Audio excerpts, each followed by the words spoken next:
When you talk about mental depression and mental kind of health issues, can you tell us what you went through? What did it mean for you? How did you feel? Well, if you remember, for the Mayweather fight, I think 40,000 fans went over to Las Vegas to cheer me on, which, even though it ended in defeat, it was still one of my proudest achievements to the fan base that I had was unbelievable.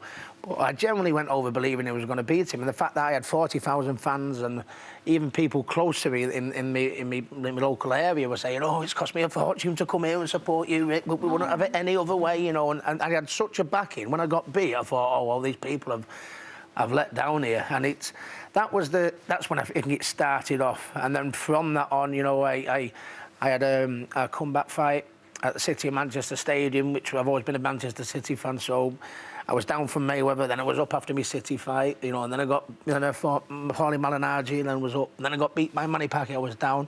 I ended up falling out with my parents and my trainer Billy Graham, which I'm happy to say we are friends with now. So, but my mind was going.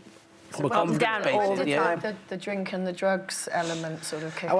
I've always been well known to have a drink, but I've learned how to cope with things a little bit better these days. But I think after the Mayweather fight, then I started drinking, you know, a lot more heavily.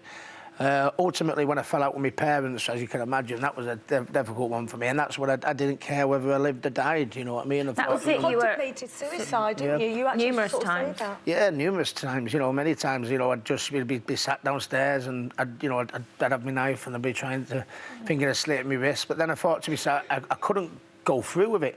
So then I started to think to myself of different ways of how I could get through it, and I thought I'll drink myself to death.